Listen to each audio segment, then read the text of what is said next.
Well, aloha, everybody. This is Cathy Bilsky, the Quantum Leap Let Light Unite show, your spiritual warrior goddess on UPRN radio. And this is August 4th, 2017. And we got a really great show for you tonight. We are going to talk about what is going on in the nuclear world with Mary Olson from Nuclear Information and Resource Service. And before I get to her, I just want to say a few things. If y'all are having a really, really tough week, and I don't know about you, but Sunday I just kind of broke down and cried in the shower.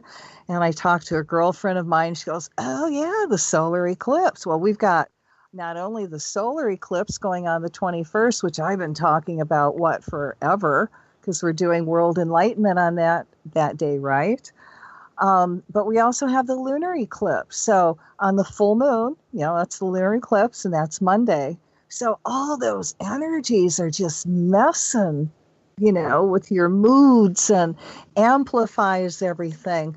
So it's nice to have a reality check to know that it's just not you guys, okay?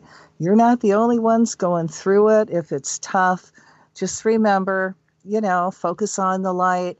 And on the 21st, Central Time, 10 to 11, UPRN Radio is going to allow us to have a really special hour for World Enlightenment. So mark it on your calendars and invite everybody. We can make this a huge, huge push, guys, for World Enlightenment and really make it a big quantum leap. I mean, why not? If we're going to put effort into it for 1 hour of really big focus, we can make that big leap. And, all we're asking people to do is chant on that day. And if you can't make it for that hour, may divine enlightenment descend on everyone now.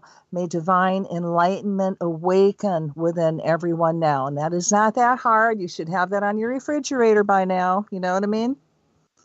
May divine enlightenment awaken within everyone now. May divine enlightenment descend on everyone now. Yeah, I did that backwards, but it doesn't matter. Same meaning, because when you chant it, you just say it over and over and over again.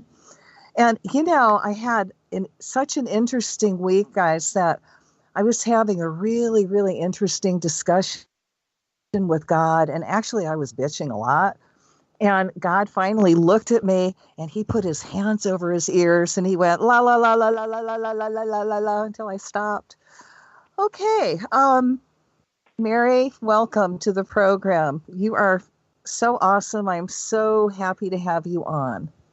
Well, thank you, Cathy, for inviting me and for making it this month with this amazing solar and lunar events happening and people coming together to realize that we can be hopeful about the future. We don't have to have these dismal apocalyptic ideas all the time.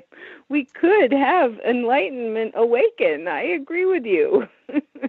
And, you've got some good things to say about what's going on in the nuclear industry. I do. I'm full of great news at the moment. And it's kind of weird because who'd have thunk it? But to a certain degree, these things were coming regardless of who was in the U.S. White House, center of our universe.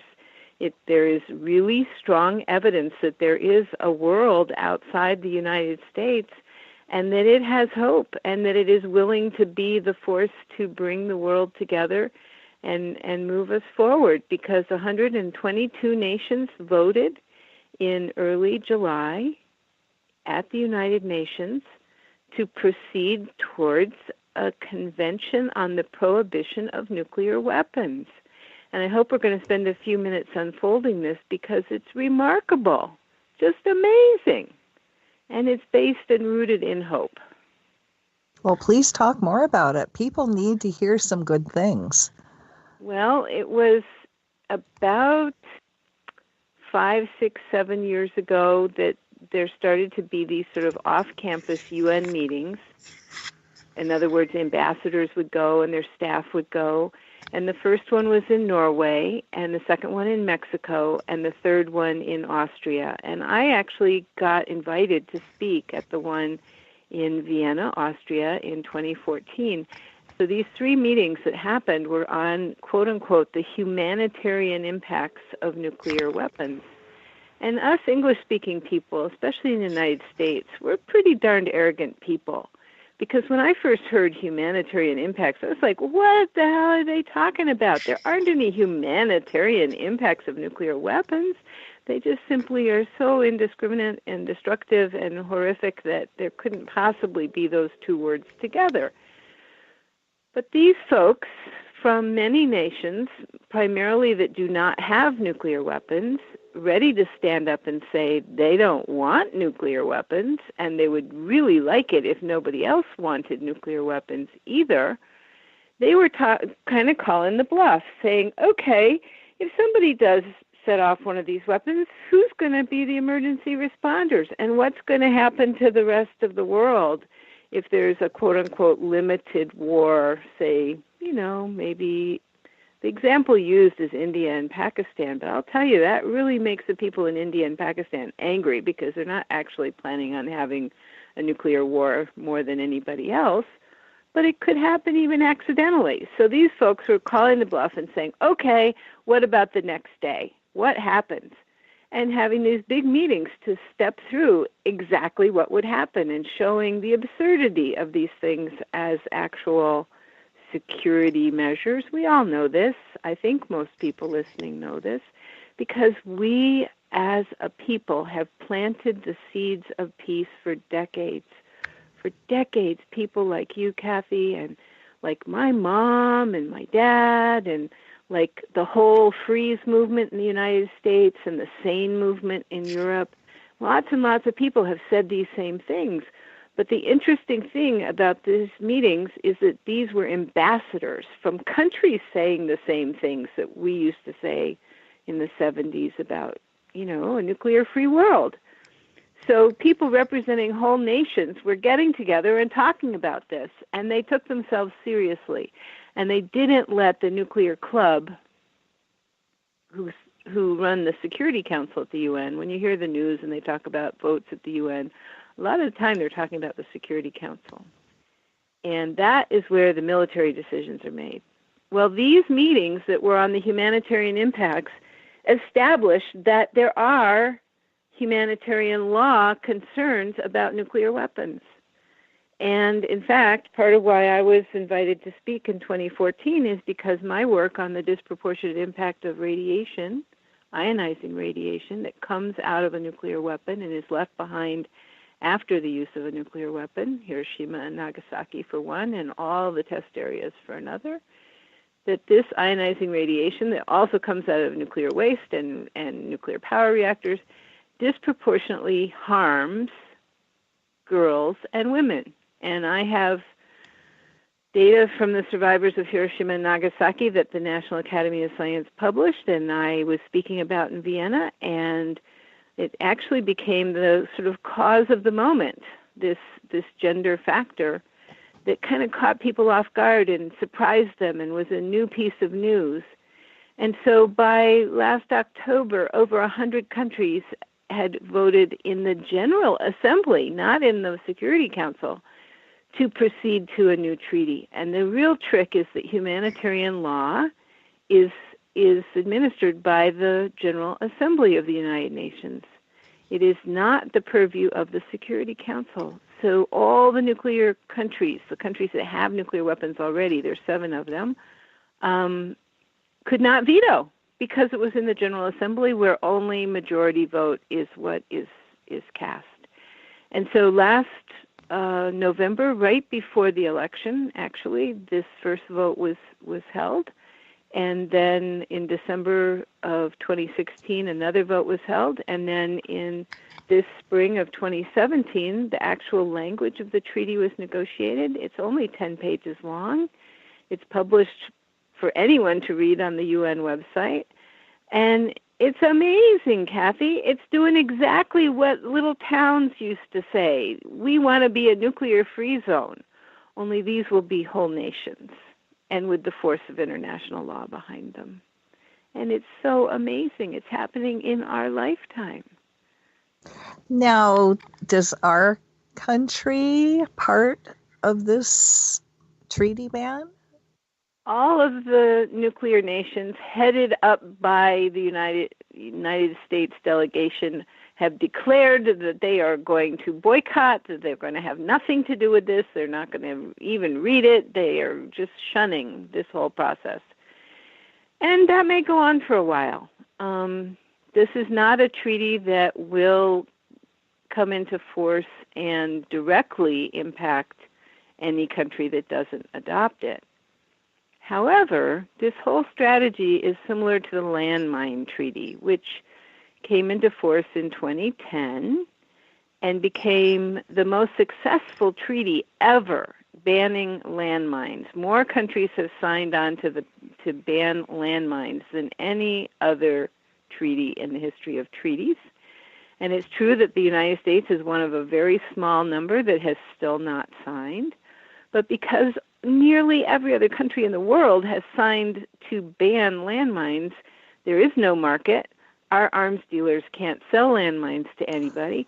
And if the United States goes to war and has allies that ban those mines in their lands, about the only place we can put them is in the United States and in our territories. So in a very real way, it may not matter if certain countries never sign this, because over time it will change the world. They remind me of young boys throwing tantrums. You're not going to take my toys away, except they're not toys. They're very destructive, No, and I can hear them stomping on their feet. And maybe I've just seen Trump too much, and the little baby Trump, and go, wah, wah. No, I think you're quite accurate. I mean, I honestly think that as this process goes forward and more nations decide to be proudly nuclear-free, provisions of the treaty say that their harbors are included, that their land is included. I don't think they want to get into talking about air zones because that gets really complicated, but U.S. submarines have nuclear weapons on them. So there may be harbors where they can no longer go in. U.S. bases have nuclear weapons on them, and we often actually put nuclear weapons on NATO ally lands.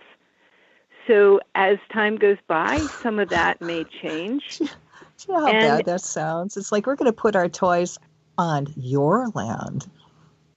Well, we already do. We already do. But if any of those lands adopt this treaty, they can say no. We're not allowing your weapons, and there are enforcement mechanisms in the treaty, including inspections and including sanctions and all kinds of things. So I don't think that anybody's going to be coming for our nukes. It's not like the NRA of nuclear has to become vigilante, we're going to keep our nukes. It's not like that. It's an invitation. So far, the Nuclear Club is a group of nations that already have nuclear weapons, and we have a treaty that says anybody else who gets them will be illegal. So it's a closed, exclusive club. And they pretty much call the shots because especially our country loves to threaten. Say, if you don't do what I want you to do, you just might have to face all the consequences, and there's no limit to what we might do. That right there is the language of a nuclear threat. And the United States does that not only over our security, but over our quote-unquote interests. And I think, over time, that whole rhetoric is going to have to be heard from a new light of the new club, because the new club is open and invites everyone to come and play and party and engage in hope and engage in a world where we can be safe together instead of threatening together. So I just think that this, what I call it is a sturdy seedling of hope. And if enough nations and people take it under their wing and give it the proper moisture and fertilizer and mulch and sunshine and all those things, this thing can grow into the tree of life. It's just amazing that this is happening in our lifetime, Cathy. I think it's awesome, and I am going to write some energy work so we can really direct it in that direction. And so that everybody them. can claim it, because I think one of the things that's kind of blindsiding people who have been working for peace is that this kind of came out of nowhere for them, and they kind of, aren't even hearing about it. I bet some people are hearing about it for the very first time, even though there was a little article in the Washington Post and the New York Times, like one, not like front page block letter headline that should say nuclear free lies ahead, or something like that. But, people have been blindsided. But the thing I need to say, having been in Vienna, having been part of this process, none of it would have happened but for every single thing that anyone has ever done to plant a seed of peace. This is all of our seeds sprouting. It truly is a generation of people that could not have grown up and become ambassadors of these nuclear-free nations like Norway and Sweden and Austria and Mexico, who have led the way on this, and Ireland. And, I could go on the list. There's 122 nations that have already said, yes, let's proceed with this. So none of those people could have their jobs as national leaders if the world hadn't already had all of the peacemakers, every single last one of them, that ever tried to do anything towards this day. So all of us get to claim this as ours. It's our treaty. Even if we live in a country that's not ready to sign it, we can be part of continuing to take care of this little seedling and help it grow. Now, I have to say, everybody out there, if you really are questioning if light work works and energy, this is a big example. And, some things don't happen overnight, and it is a cumulative. Yet, we can do a quantum leap. Remember that. We can do something big overnight, okay, and do a bigger jump. Just got to keep saying that.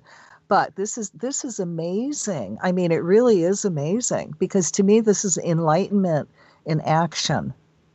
It is. And one of the people who helped lay the stones in the path so carefully so that we would get to these votes and this 10-page document did it because he's a grandfather. Because he couldn't imagine looking at his grandchildren in the eye without having tried to do absolutely everything he could to bring this about. And he's in the diplomatic corps. He wasn't even at the UN. I was there in June for a week while all this was going on. We were holding side sessions and really supporting the whole process, bringing more evidence to say this isn't about I don't like nuclear weapons or I do like nuclear weapons. This is about a reality that these things are not compatible with a living planet, evidence.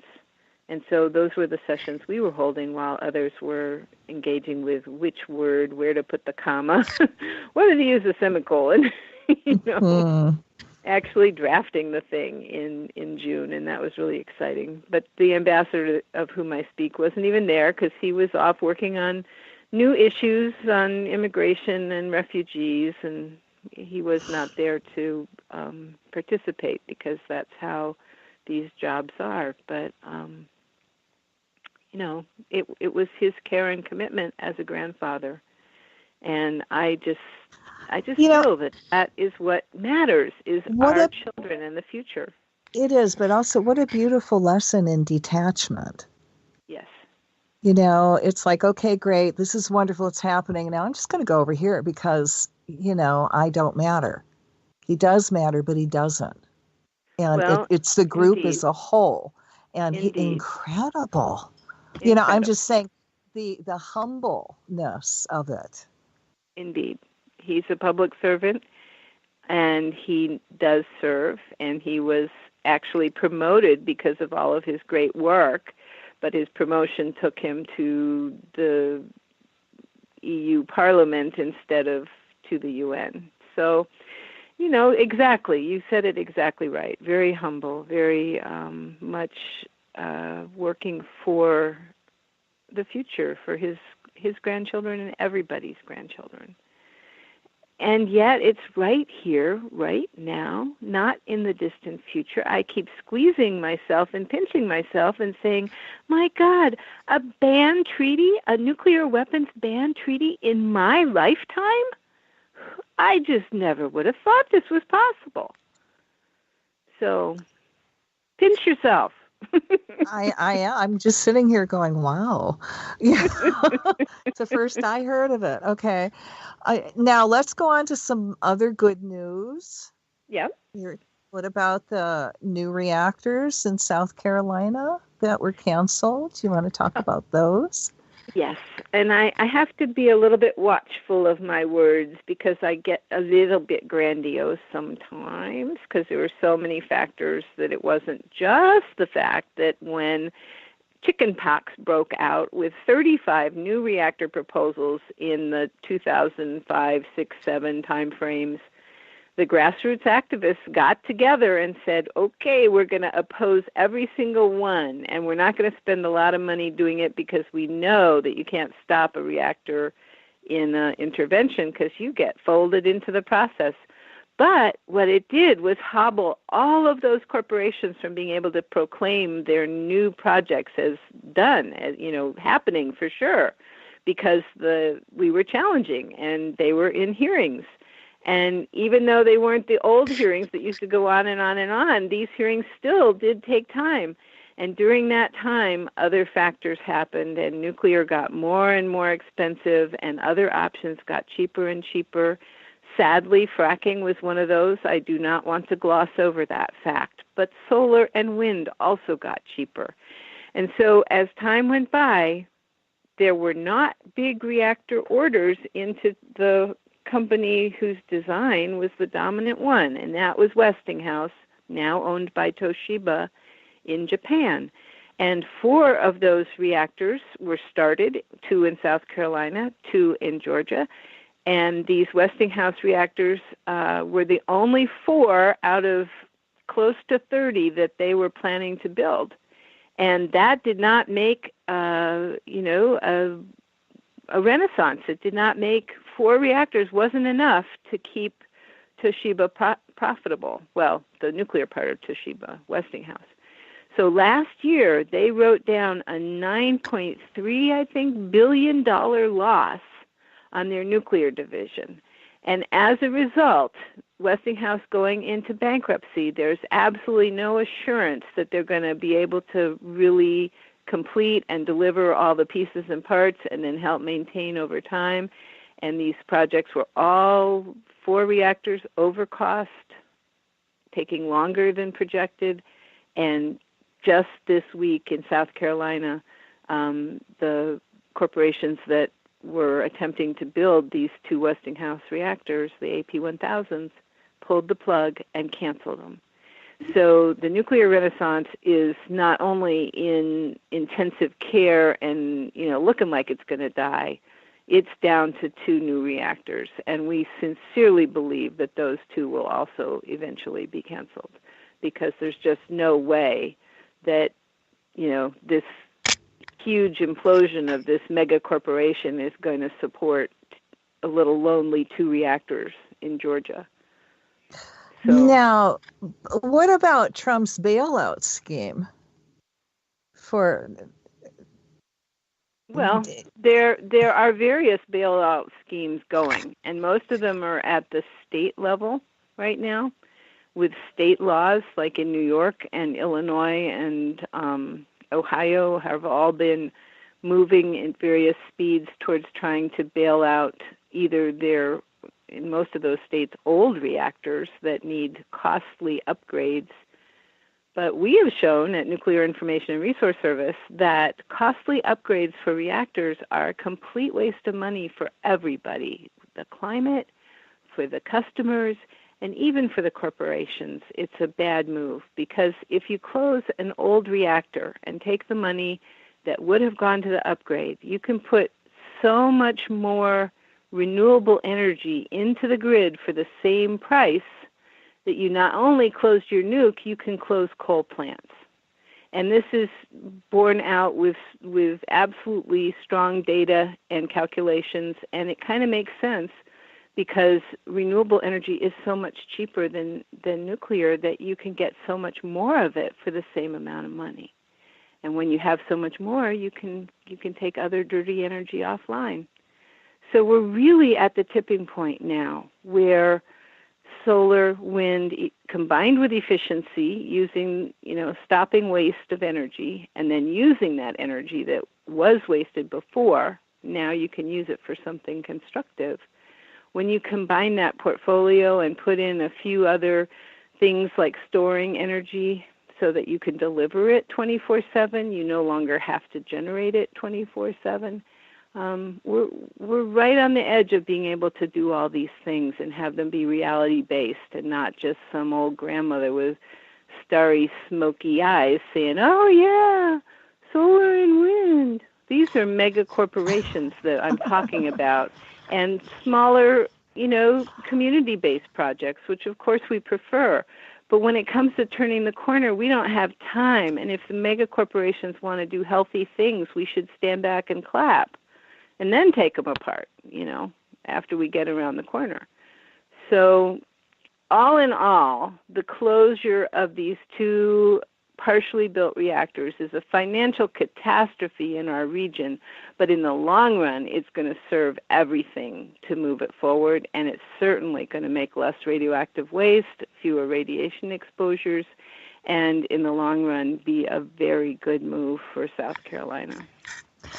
All right, now let's talk about the highly radioactive liquid shipments that is slated to travel between Ontario, Canada, and South Carolina. Well, we know that some of it has traveled. And we know that because there was a problem when it arrived in South Carolina with both the receiving facility and also a discovery that the container that it was shipped in had some problems. Now, unfortunately, my time at the United Nations has sort of overlapped with this, and so I'm not going to be able to be your total nerd, but all I can say is this. The very first shipments of this liquid waste that they've never shipped before were shown to have exposed workers in ways that they should not have been exposed, and it leaves, for me, many questions about whether there was any possibility that members of the public could also have been exposed. Thankfully, we don't have any evidence that there was a spill or something, which is what we're really worried could still happen, because now they're not only saying 150 trucks, but that it may be more trucks. So the whole thing is now secret. We have no information about where or when the shipments are going. We believe they have resumed, but we don't know.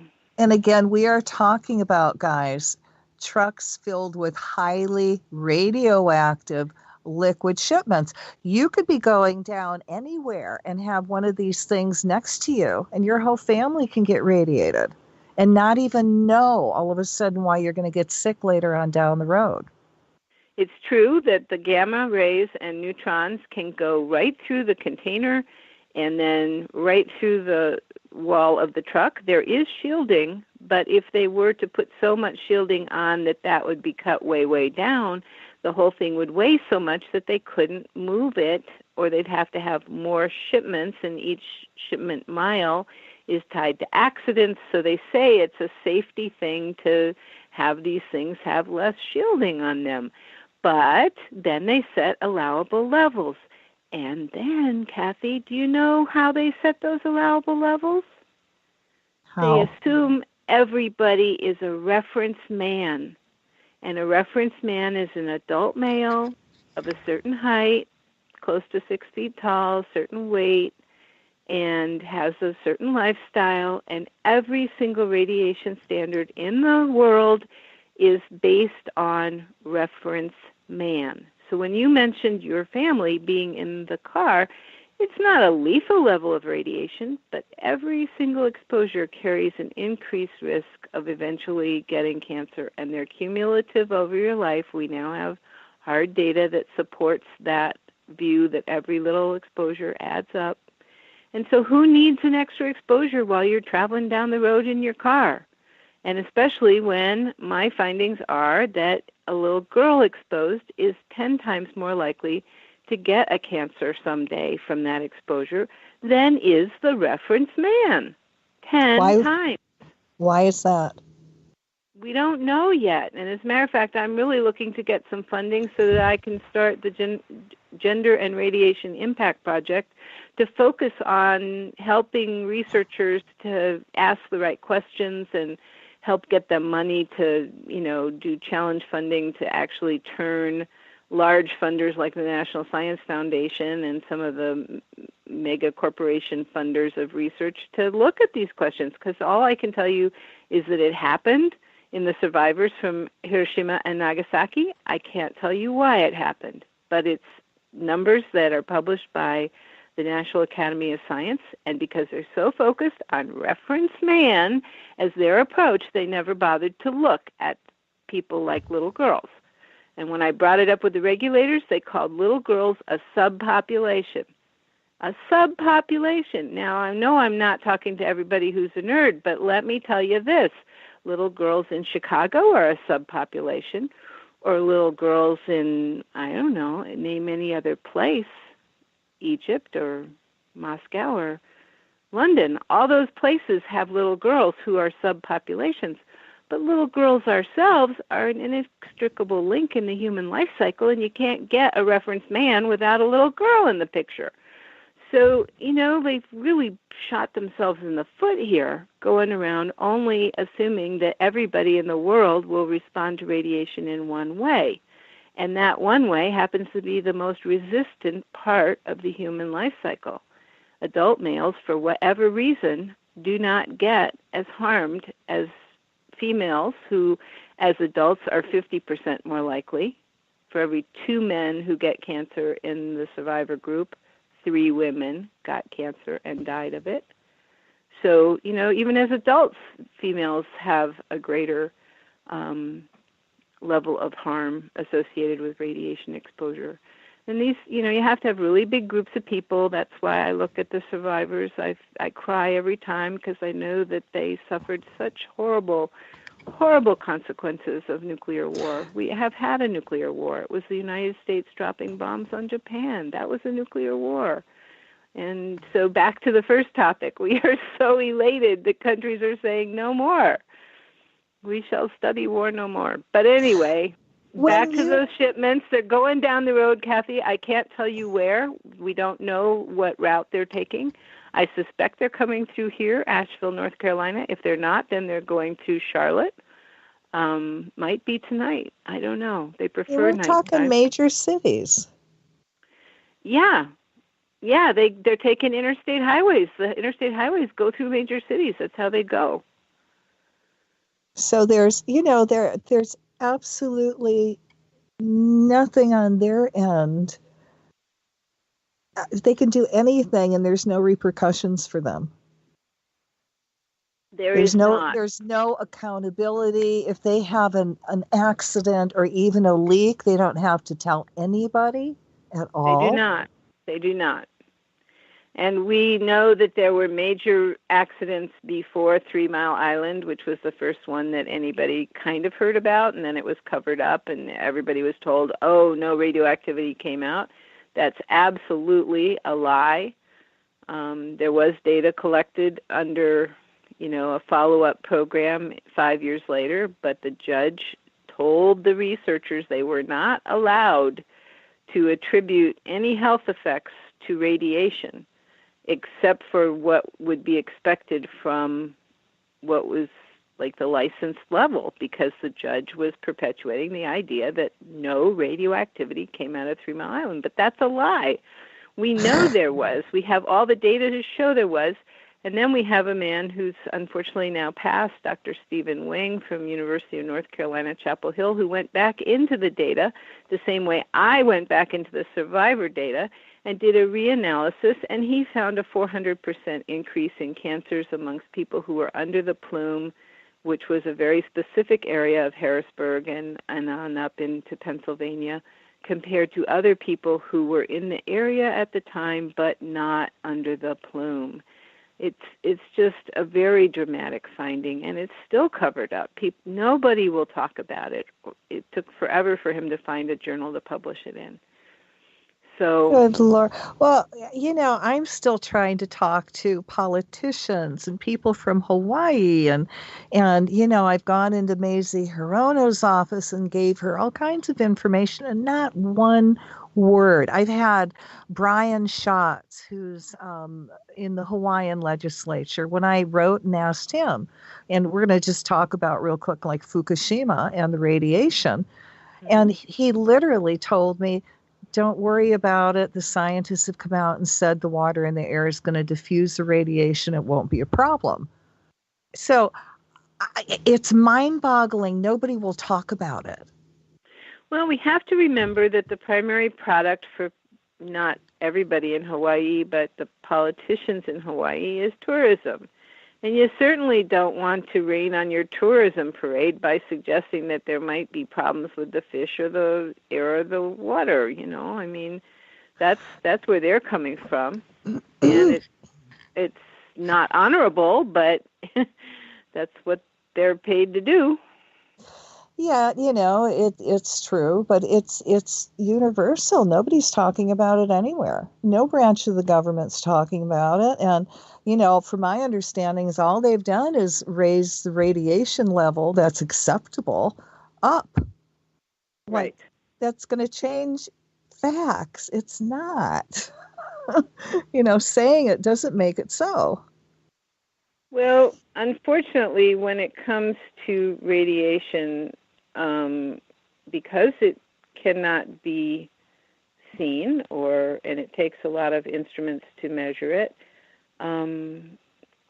people get away with saying something and expecting everyone to believe them, and it's very unfortunate that it's that easy. But cancer is the perfect crime.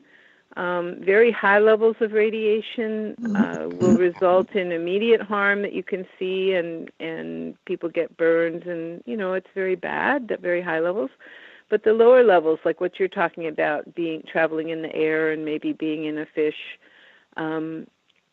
either our body repairs the damage from those exposures, and our bodies are really very amazing. So not every radiation exposure results in cancer. That's simply not true.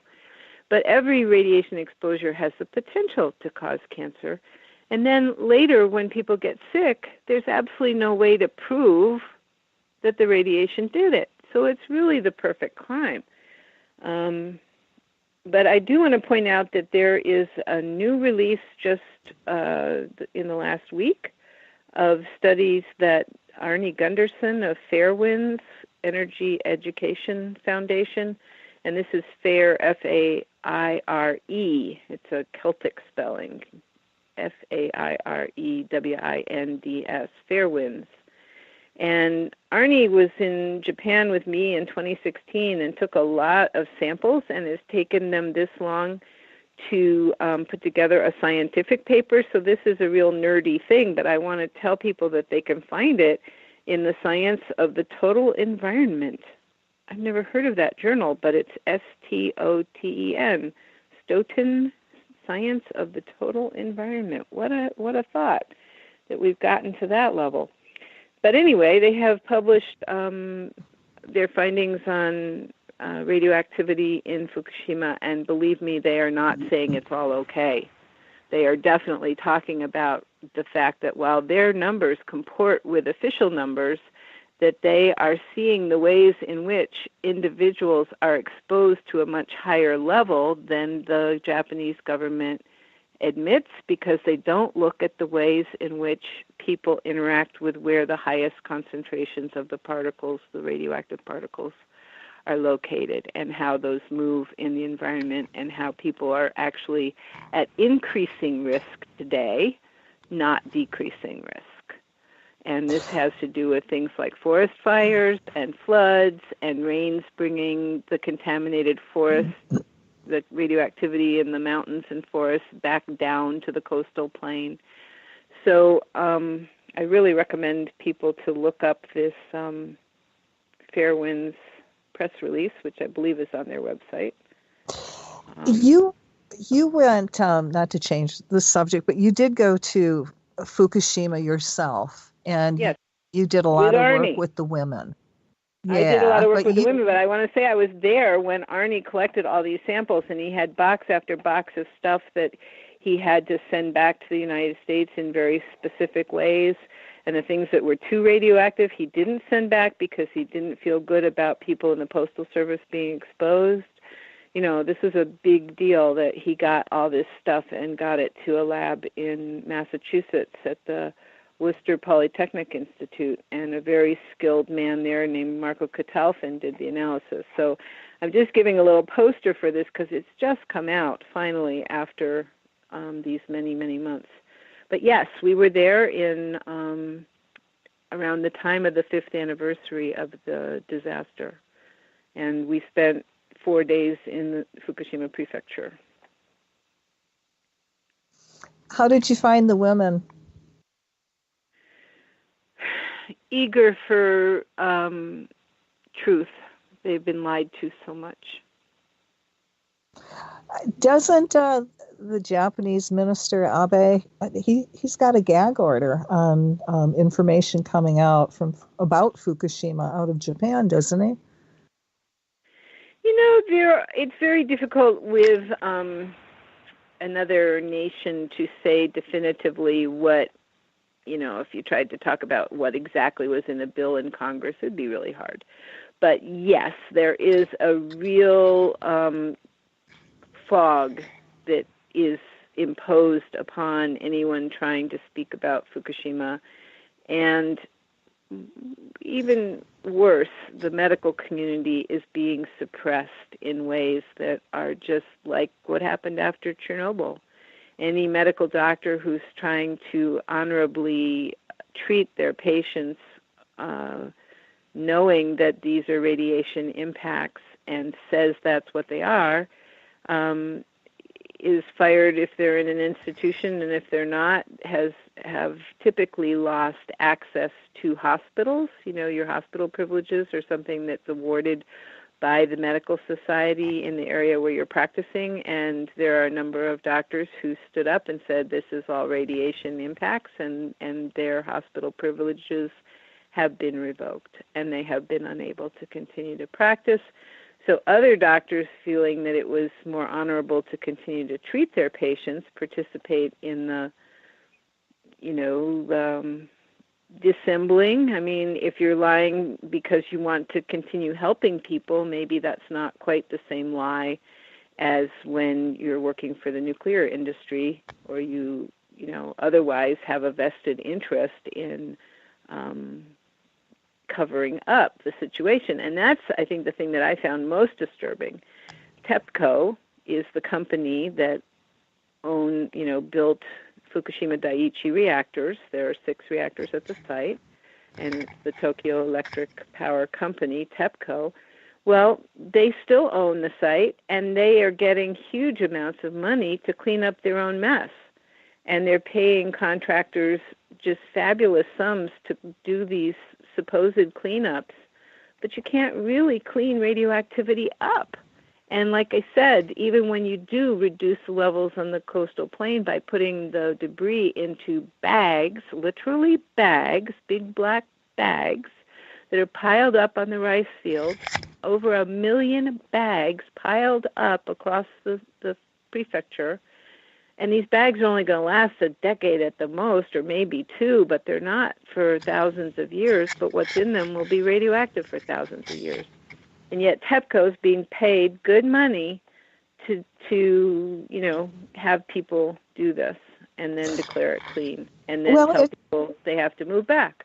It's my understanding that TEPCO is basically run by the Japanese mob, the Yakuza, and there's a lot of scamming and taking workers' wages, which causes the workers to become alcoholics and on drugs because, it's not a win situation for them. Right. And I've even heard, and I don't know if this is true, that, some people were consigned to do it, that Odettes had to go in there and help with the cleanup as part of their debt to the Yakuza. Well, but in addition, there was military conscription because at some points during the early phases of the disaster, the military was brought in. And some of the people who were in those large forces of primarily male, I think they were all male,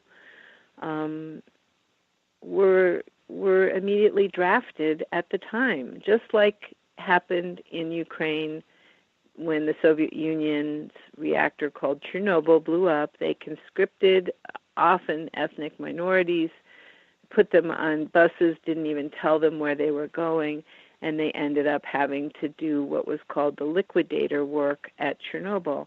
Now, these accidents were significantly different from each other, but these official government ways of dealing with them are very, very similar. And in fact, we have evidence that there was a meeting of people who were involved with the Chernobyl liquidation and Japanese officials, IAEA officials, ICRP officials. Now, can I document this myself? No.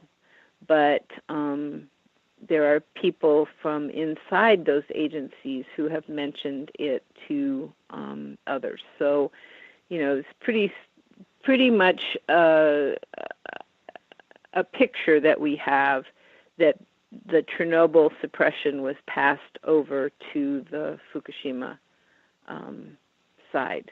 So, yeah, it may be gangsta stuff, but it's gangsta stuff with official military stamp, with official regulator stamp, with all kinds of people. And I think going back to the women for a moment, one of the things that was most heartbreaking to me was to hear, and I heard this story from multiple sources of people who did not know each other, that at this point, being 2016, there was a move by the prefecture government of Fukushima Prefecture and the federal government to hire psychologists. Apparently there were about 400 who were hired and all given the same training. And these mothers were being told that while there had been a radiation danger in 2011 when the disaster began, that was over. And now, if there was going to be any harm to their children, it was going to be because the mother, the woman herself, was worried about radiation. This would cause stress in the family, and this would harm her children. So any harm to their children that they were witnessing at this point was caused by them. That's what the psychologists were paid to tell people. Oh, all right. Well, let's skip from there. And you have down here that the U.S. House is going to possibly vote on a bill on high-level radioactive waste, which is a bad bill, and that it would also allow new dumps proposed for New Mexico and Texas to move ahead. How can people protest this? Well, it's really important to actually segue from our conversation about Fukushima women to this, because over the years we had a slogan, Stop Mobile Chernobyl, because a key factor of whether it's take the waste to the western Shoshone lands in Nevada or take it to a predominantly Spanish-speaking area of Texas and New Mexico, the two sites there are about 20 miles from each other, in the area of Andrews, Texas, and Carlsbad, New Mexico, right in that sort of corner of New Mexico as it abuts into Texas. So whether it's take it to one barren place or another where it could leak into the water, you have to remember it has to get there. And it gets there just like the liquid waste on trucks or on trains, in some cases on barges. And we always say mobile Chernobyl, it's sort of a joke-sounding thing. But in fact, the worst-case scenarios for moving the waste would be an accident that involved even a tiny crack. Doesn't have to break the whole container. These are very robust containers. But even a tiny crack that was combined with a fire, like with diesel fuel, most of these transports have diesel fuel. So if it was burning and there was a tiny crack, you'd get the particles, just like Fukushima with its explosions, just like Chernobyl with its fires. You get this irradiated fuel, which is what this waste is the same stuff in the core of a reactor, only now it's on the road or on the rail or on the water. And should it get spread around, that affects cities, it affects farmlands, it affects forests, it affects all of us. So people need to understand that it's not just about New Mexico, Texas, or Nevada. It's about every single transport route in between. And so with that in mind, we need people to call their members of the U.S. House, which is your representative, and while you're at it, call your 2 senators and tell them that just moving this waste around in sort of a shell game is a really bad plan. We need a much better policy than that. But as we've been talking tonight, I hope people get it, that most folks who work on nuclear aren't the brightest pennies in the box. And they think just moving it off the reactor sites to any old place is better, whereas it's going to take 20 years in transit to move it all to any of these locations. That's a lot of shipments. It's thousands, depending on whether they use all trucks or all the rail. Could be as many as 50,000 separate containers of this highly, highly radioactive. You know, we called it Fukushima freeways for a while, but not enough people knew what Fukushima was. More people know what Chernobyl is. So we say, stop mobile Chernobyl, and that's what people can say to their Congress people. Keep the waste where it is for now, store it better where it is. Let's get a do-over, a restart on a permanent plan, because just moving it temporarily is a really enormously stupid idea. And, I just want to remind people, we first started talking about the radioactive waste that was going from Canada south to South Carolina. Well, now this is going out west, you guys. Nobody gets out of this. We're all affected. And Cathy, we have a friend in common. We're not going to say their names, but we have a friend in common who lives in the Blue Ridge Mountains, right where the Department of Energy 30 years ago wanted to put a nuclear waste dump, because they thought at that time that granite was the best idea. So there were 12 sites identified, and one of them is about 20 miles from where I'm sitting here in the Blue Ridge Mountains, 20 miles out of Asheville, in a place called, get this, Sandy Mush. It is a sandy mush out there, but it's also granite rock in these mountains. So there's lots of places that have been considered, and what we need is a really solid, good, scientifically based plan before we start putting anything on trucks and trains. Okay, we're down to 2 minutes. So tell me All what right. the don't let hashtag Dirty Energy Trump the Climate crowdfunding campaign is. What is that? I think it's probably ours. I should know, but I've been on the road. That is a crowdfunding campaign for the work that Nuclear Information and Resource Service, also called NIRS, does. And our website is www.nirs.org.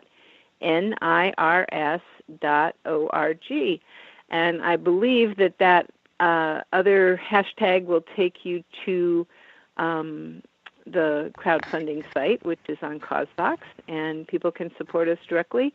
And you can also do something simple like calling your Congress member. That will help tremendously as well. Well, thank you so much for coming on. You were so filled with so much information. Well, thank you for having me, Cathy. We'll do it again. And enjoy that eclipse. I saw one in 79. It changed my life. So here's to enlightenment, even as we have a moment of endarkenment. Well, we want to, we're in the curve, everything's a curve and you go up and down, like a radio wave. But I want to leap out of that damn curve and just really get into, enlightenment, because as you can see, things can change. Indeed. Things can change. And when we take our heart and let it be hopeful, it's an amazing thing. On that note, everybody, I hope you have a wonderful week. And, you can start chanting now, and especially on the full moon, on the eclipse. May divine enlightenment descend on everyone now. May divine enlightenment awaken within everyone now. And remember, we're going to have a special hour on the 21st from 10 to 11 Central Time. And, let your friends know, and let's do a big group quantum leap into enlightenment. Because if it's not us, who in the world's going to be? Your kid? Oh, come on. I want it now, don't you? Well, good night, Mary. Good night. And yes, I want it now. Good night, Cathy. Aloha, everybody.